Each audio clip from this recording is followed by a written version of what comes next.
आइए बच्चों, आज हम लोग 12th क्लास के चैप्टर नंबर फर्स्ट बातचीत यानी कि हिंदी का चैप्टर नंबर फर्स्ट बातचीत, जिसके लेखक है बालकृष्ण भट्ट। आपसे क्वेश्चन पूछा जा सकता है कि बातचीत के लेखक कौन है, तो आपका सही आंसर होगा बालकृष्ण भट्ट। इन बालकृष्ण भट्ट के लेखक परिचय को हम लोग देखते हैं। जन्म कह रहा है कि बालकृष्ण भट्ट का जन्म कब हुआ था, तो 23 जून 1844। पहला ऑब्जेक्टिव आपका तैयार होता है। बालकृष्ण भट्ट का जन्म कब हुआ था, 23 जून 1844। निधन पूछ लेगा आपसे कि बालकृष्ण भट्ट का निधन कब हुआ था, तो 20 जुलाई 1914। दो ऑब्जेक्टिव आपका तैयार हो गया। पूछेगा निवास स्थान। इनका निवास स्थान का मतलब ये कहाँ निवास करते थे, कहाँ रहते थे, तो इनका निवास स्थान था इलाहाबाद, जो कि उत्तर प्रदेश में है। इलाहाबाद कहाँ है, उत्तर प्रदेश राज्य में। अब इनके माता पिता कह रहा है कि माता थी इनकी पार्वती देवी, पिता थे बेनी प्रसाद भट्ट। ध्यान रखेंगे, माता का नाम इनका पूछा जाएगा तो पार्वती देवी, पिता का नाम तो बेनी प्रसाद भट्ट। कह रहा है कि पिता एक व्यापारी थे। इनके पिता क्या थे, एक व्यापारी। व्यापारी का अर्थ होता है बिजनेसमैन। इनके पिताजी क्या थे, बिजनेसमैन थे। और कह रहा है कि माता एक सुसंस्कृत महिला, जिन्होंने बालकृष्ण भट्ट के मन में अध्ययन की रुचि एवं लालसा जगाई। इनकी माता एक सुसंस्कृत महिला थी, यानी कि संस्कार से परिपूर्ण महिला थी। आगे कह रहा है कि शिक्षा प्रारंभ में संस्कृत का अध्ययन, यानी कि इनका अध्ययन प्रारंभ कहाँ से हुआ है, तो संस्कृत से। 1867 में प्रयाग के मिशन स्कूल में एंट्रेंस की परीक्षा दी। यानी कि 1867 में प्रयाग यानी कि इलाहाबाद में कोई मिशन स्कूल है, उस स्कूल में एंट्रेंस एग्ज़ाम के लिए इन्होंने परीक्षा दी। आगे हम लोग देखते हैं। आगे कहा जा रहा है वृत्ति। वृत्ति का मतलब होता है कार्य, यानी कि इनका कार्य हम लोग देखेंगे तो कह रहा है कि 1869 से 1875 तक प्रयाग के मिशन स्कूल में अध्यापन, यानी ये शिक्षक भी रहे हैं, अध्यापन का कार्य किए हैं। कह रहे 1885 में प्रयाग के CAV स्कूल में संस्कृत का अध्यापन, यानी कि ये संस्कृत अच्छे पढ़े लिखे थे, संस्कृत के शिक्षक थे। 1888 में प्रयाग की कायस्थ पाठशाला इंटर कॉलेज में अध्यापक नियुक्त, किंतु उग्र स्वभाव के कारण नौकरी छोड़नी पड़ी और उसके बाद से लेखन कार्य पर ही निर्भर। मतलब कहने का अर्थ है कि ये कायस्थ 1888 में प्रयाग की कायस्थ पाठशाला इंटर कॉलेज में अध्यापक थे, लेकिन इनका स्वभाव काफ़ी उग्र था और उग्र स्वभाव के कारण ये नौकरी छोड़ दिए और इनको लेखन कार्य में ज़्यादा मन लगता था और लेखन कार्य पर ही निर्भर रहे। विशेष परिस्थिति कह रहे पिता के निर्धन उपरांत पैतृक व्यापार संभालने के नाम पर गृह कलह का सामना। देखिए, इनके जीवन में विशेष परिस्थितियाँ आई है। मतलब इसके पिताजी व्यापारी थे और व्यापार संभालने के लिए इनको बार बार जोर दबाव दिया जाता था। इसके लिए इनको जो है गृह कलह का सामना करना पड़ा। मतलब घर के लोग कहते थे कि आप एक व्यापारी बनिए, व्यापार को संभालिए, लेकिन ये ऐसा नहीं करते थे। इनका जो है लेखन कार्य में ज़्यादा मन लगता था। तो ये इस प्रकार से कुछ विशेष परिस्थितियाँ इनके जीवन में आई है। कह रहे हैं कि पैतृक घर छोड़कर घोर आर्थिक संकट से जूझते हुए हिम्मत से काम लिया। यानी कि आर्थिक संकट, यानी कि इनके सामने जो है रुपए पैसे से संबंधित भी जो है बहुत बड़ी संकट आई और उसको जो है बहुत हिम्मत से इन्होंने काम लिया और साहित्य के प्रति समर्पित रहे। मतलब साहित्य का मतलब कि लिखने के कार्य के प्रति ये काफ़ी समर्पित रहे हैं। आगे देखते हैं रचनात्मक सक्रियता में भारतेंदु हरिश्चंद्र की प्रेरणा से हिंदी वर्तनी सभा प्रयाग की ओर से 1877 में हिंदी प्रतीप नामक मासिक पत्र निकालना प्रारंभ किया। ध्यान देंगे, हिंदी प्रतीप पूछ सकता है कि हिंदी प्रतीप नामक मासिक पत्र किसने प्रारंभ किया निकालना, तो ये बालकृष्ण भट्ट। यानी कि हिंदी प्रतीप नामक मासिक पत्र इन्होंने निकाला। किसके प्रेरणा से, तो भारतेंदु हरिश्चंद्र। ध्यान रखेंगे, भारतेंदु हरिश्चंद्र की प्रेरणा से इन्होंने हिंदी प्रतीप नाम का मासिक पत्र निकालना शुरू कर दिया। कह रहे कि इसे वे 33 वर्षों तक चलाते रहे। मतलब ये हिंदी प्रतीप नाम का जो मासिक पत्र निकालते थे वो 33 वर्ष तक ये चलता रहा। कह रहे हैं कि इससे नियमित रूप से सामाजिक, साहित्यिक, नैतिक, राजनैतिक विषयों पर निबंध लिखते रहे। मतलब इस पत्रिका में बहुत से निबंध लिखे सामाजिक, साहित्यिक, नैतिक और राजनीतिक विषयों पर। कह रहा है कि 1881 में वेदों की युक्तिपूर्ण समीक्षा की। मतलब वेद के बारे में भी इन्होंने समीक्षा किया, उस पर विचार किया।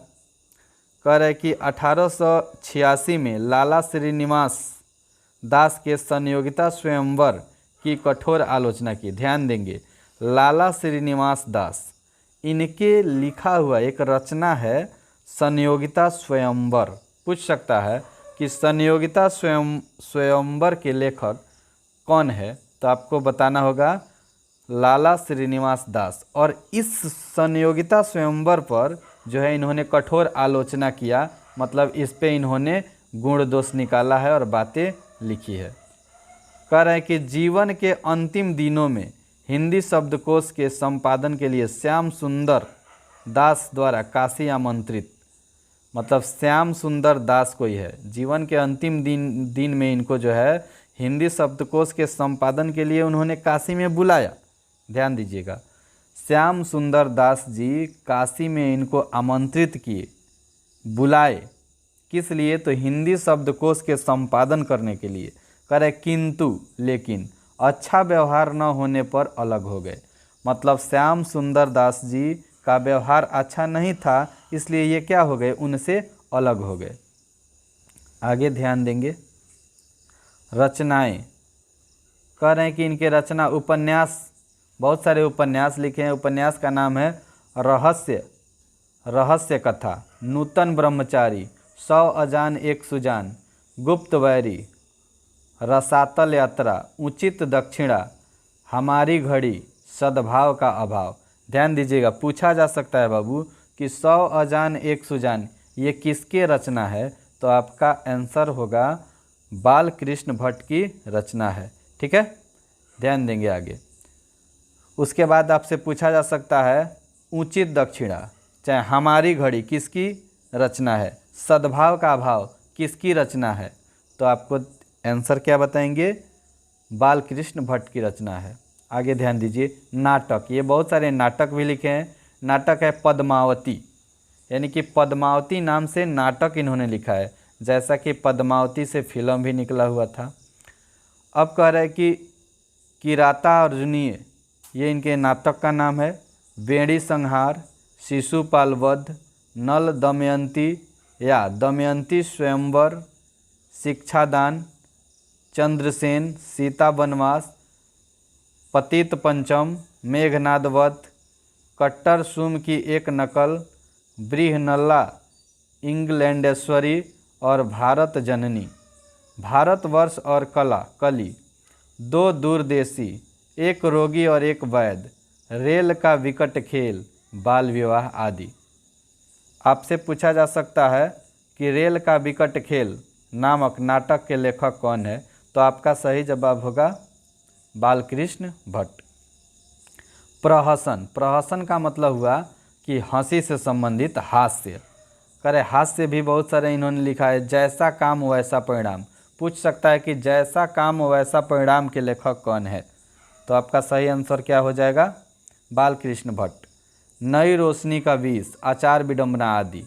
निबंध भी लिखे हैं। कह रहा है कि 1000 के आसपास निबंध, जिनमें 100 से ऊपर बहुत महत्वपूर्ण है। मतलब करीब करीब लमसम 1000 के आसपास इन्होंने निबंध की रचना किया है, जिनमें से 100 से ऊपर ऐसे निबंध है जो कि बहुत ही महत्वपूर्ण है। कह रहा है भट्ट निबंध माला नाम से 2 खंडों में एक संग्रह प्रकाशित। कह रहा है भट्ट निबंध माला के नाम से 2 खंड में एक संग्रह प्रकाशित हुआ है। आगे देखते हैं। कह रहा है कि बालकृष्ण भट्ट आधुनिक हिंदी गद्य के आदि निर्माताओं और उन्नायक रचनाकारों में एक है। कह रहा है कि ये बालकृष्ण भट्ट जो है आधुनिक हिंदी गद्य, जो आधुनिक काल के हिंदी गद्य है उनके आदि निर्माता, यानी कि शुरुआत से लेकर के उन्नायक रचनाकार, यानी कि बहुत ही ऊंचे रचनाकार जो है। उन्नायक का मतलब होता है ऊंचा, उन्नत करने वाला। बहुत ही उन्नत करने वाला ये रचनाकार है, यानी अच्छे रचनाकार है। कह रहे कि वे भारतेंदु युग के प्रमुख साहित्यकारों में से हैं। भारतेंदु युग, ध्यान देंगे, मतलब भारतेंदु युग के साहित्यकार में से एक है कौन, यानी कि बालकृष्ण भट्ट। भारतेंदु युग का मतलब होता है कि 1868 से लेके 1900 तक का जो युग रहा, काल रहा, उसको भारतेंदु युग के नाम से जाना गया लेखकों के लिए। कह रहे कि वे हिंदी के प्रारंभिक युग के प्रमुख और महान पत्रकार, निबंधकार तथा हिंदी की आधुनिक आलोचना के प्रवर्तकों में अग्रणी है। ध्यान दीजिएगा, ये महान पत्रकार भी है, निबंधकार भी है और हिंदी के आधुनिक आलोचकों में से भी इन्होंने बहुत आगे हैं। उन्होंने आधुनिक हिंदी साहित्य को अपने प्रतिभाशाली जनधर्मी व्यक्तित्व और लेखन से एक नवीन धरातल, नवीन दिशा और नया रूप, रंग और मानस दिया। कह रहे हैं कि ये अपने लेखन से जो है एक नया धरातल का जन्म दिया है, नवीन दिशाएं दी है, मतलब अपने लिखने के कला में जो है बहुत ही नई दिशा में अपना लेखन का कार्य किए हैं, नए रूप रंग दिए हैं, नए मानस दिए हैं, मतलब नई सोच को अपने लेखन में इन्होंने संजोया है। कह रहे कि निश्चित ही इस महत्तर युगांतकारी कार्य में वे एकाकी नहीं थे स्वयं। कह रहे कि निश्चित ही इतने बड़े युगांतकारी कार्य में वे अकेले नहीं थे, बल्कि बहुत से लोग थे। स्वयं भारतेंदु हरिश्चंद्र, प्रताप नारायण मिश्र, प्रेमघन, राधाचरण गोस्वामी जैसे अनेक महान साहित्यकार उनके साथ थे। बात समझिए, कह रहे हैं कि इतना युगांतकारी कार्य करने में ये अकेले नहीं थे, बल्कि इनके साथ बहुत से लोग थे। कह रहे कि किंतु यह एक सर्वसम्मत स्थापित मान्यता है कि अपने युग के सर्वाधिक सक्रिय, मुखर और प्रदीर्घ समय तक सुदृढ़ निष्ठा के साथ तेजस्वी लेखन द्वारा साहित्य सेवा करते रहने वाले समर्पित साहित्यकार थे बालकृष्ण भट्ट। बात समझिए, समर्पित साहित्यकार मतलब इतने निष्ठा से कार्य करने वाले, इतने सक्रिय भूमिका निभाने वाले ये बालकृष्ण भट्ट बहुत ही मतलब समर्पित थे साहित्य के प्रति, लिखने के प्रति। कह रहे कि भारतेंदु युग के 2-3 प्रमुख साहित्यकारों में एक जिनके अनवरत लेखन से भारतेंदु युग का रचनात्मक युग व्यक्तित्व निर्मित हुआ तथा आगे के द्विवेदी युग का मूलाधार निर्मित हो सका।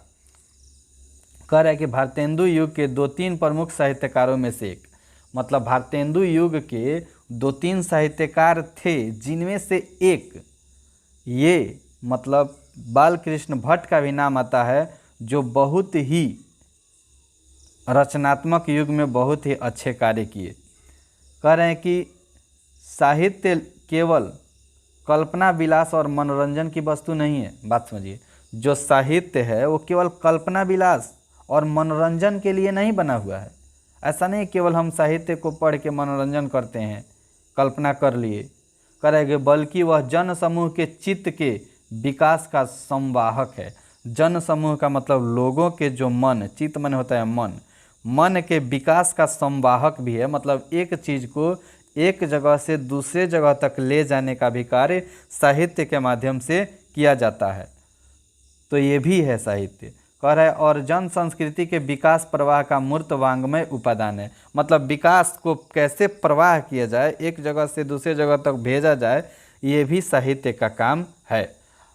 कह रहे कि जो गहन लोक संपृक्ति से उपजता और दिशा पाता है, यह बोधपूर्ण प्रधान मान्यता भारतेंदु युग के साहित्य से बनती है और इसके द्रष्टाओं में बालकृष्ण भट्ट प्रमुख है। ध्यान दीजिएगा, कह रहे कि इस लोक संपृक्ति से जो उपजता है, दिशा देने के लिए, साहित्य को इतने आगे बढ़ाने के लिए, साहित्य में विकास करने के लिए, साहित्य को एक जगह से दूसरी जगह तक गतिशील करने में भारतेंदु युग के ये एक प्रमुख जो है प्रमुख लेखक है कौन, बालकृष्ण भट्ट। कह रहे कि आधुनिक हिंदी नवजागरण और राष्ट्रीय आंदोलन के दौर में नए सिरे से अपनी भाषा और साहित्य की मौलिक लोकवादी प्रकृति एवं जातीय निष्ठा की पहचान करते हुए तत्वनुरूप दिशा और प्रवाह देने का कार्य जिन महान लेखकों की रचनात्मक गतिविधियों द्वारा संपन्न किया गया, उनमें भट्ट जी विशेष रूप से स्मरणीय है। ध्यान दीजिएगा, कह रहे हैं कि हिंदी नवजागरण में, माने हिंदी को नवजागृत करने में, नए रूप से जागृति में लाने में, राष्ट्रीय आंदोलन के उस दौर में नए सिरे से कार्य करने में, भाषा को, साहित्य को इतने आगे बढ़ाने में और इतने निष्ठा से कार्य करने में, इतने दिशा और प्रवाह देने में बड़े बड़े लेखकों में इनका नाम आता है। और ये विशेष रूप से जो है स्मरणीय है। कौन? बालकृष्ण भट्ट। आगे कह रहा है कि बालकृष्ण भट्ट गद्यकार थे। गद्यकार का मतलब गद्य लिखते थे। ये एक होता है पद्य, एक होता है गद्य। तो गद्य का मतलब होता है जैसे निबंध लिखना, भाषण लिखना, और बड़े बड़े ये जो कहानी के रूप में जो लिखा जाता है इसी को गद्य कहा जाता है। तो ये एक गद्यकार थे, मतलब कविता नहीं लिखते थे, ज़्यादातर निबंध और कहानी, भाषण ऐसा लिखते थे, उपन्यास लिखते थे, इसलिए इनको गद्यकार कहा जा रहा है। कह रहे कि अपनी अभिरुचि, मानस और प्रतिभा से, परिवेश और यथार्थ से संपूर्ण सरोकार रखने वाला लेखक पत्रकार, ये लेखक भी थे और पत्रकार थे। कह रहे कि उनके गद्य की भाषा और कला की जड़ें भी परिवेश और यथार्थ में ही थी। कह रहे कि लोक व्यवहार में बोलचाल, बातचीत और अभिव्यक्ति की मूर्त भाषा और कला ही उनके गद्य का कलेवर बन जाती है। इधर कोई खास इम्पोर्टेंट ऑब्जेक्टिव नहीं है, जहाँ आएगा वहाँ हम ध्यानपूर्वक दबाव देते हुए आपको बताएंगे। कह रहे कि वह नवजागरण और स्वाधीनता संघर्ष का दौर था, जिसमें भीतरी और बाहरी, स्वदेशी और विदेशी शक्तियों से टकराव और संघर्ष ही जागरूक गद्य लेखक की नियति थी। बात समझिए। कह रहे उस नवजागरण काल में ऐसा स्वाधीनता का संघर्ष का दौर चल रहा था। उस समय 1900 ईस्वी की बात हो रही है बाबू। तो उस समय ऐसा दौर था कि काफ़ी टकराव थी लोगों में, काफ़ी संघर्ष था। उस समय ये लोग अपने गद्य के माध्यम से लोगों को जागरूक करते थे, लिखते थे और एक बात को दूसरे जगहों तक पहुंचाते थे। कह रहे कि यह टकराव और संघर्ष भट्ट जी के लेखन में आंतरिक दृढ़ता, तेज और तेवर बनकर उभरता है। कह रहे कि भट्ट जी ने हिंदी प्रदीप के में पूरे अधूरे अनेक उपन्यास लिखे। कह रहे कि नाटक और प्रहसन लिखे, किंतु निबंध ही उनकी वह अपनी विधा है जिसमें उनका अभिप्रायपूर्ण स्वदेश से लेखन पूरी शक्ति सामर्थ्य और वैभव के साथ प्रकट हुआ है। ध्यान दीजिएगा फिर से, हिंदी प्रदीप, इसके संपादनकर्ता कौन है? तो भट्ट जी हैं। ध्यान रखिएगा इतने आप। उसमें हिंदी प्रदीप में इन्होंने बहुत सारे चीज़ लिखे हैं, उपन्यास, नाटक और प्रहसन। कह रहे कि सामयिक समस्याओं पर उन्होंने जम कर लिखा है। सामयिक समस्या का मतलब उस समय वर्तमान समस्याओं पर, उसको सामयिक समस्या कहते हैं। कह रहे कि बाल विवाह, स्त्री शिक्षा, महिला स्वतंत्र, राजा प्रजा, कृषकों की दुर्व्यवस्था, अंग्रेजी शिक्षा, सुशिक्षितों में परिवर्तन, देश सेवा, अंधविश्वास आदि विषयों पर उन्होंने खूब लिखा। ध्यान दीजिएगा, बाल विवाह पर इन्होंने खूब लिखा है। पहले बाल विवाह का प्रचलन था जो कि ये गलत था।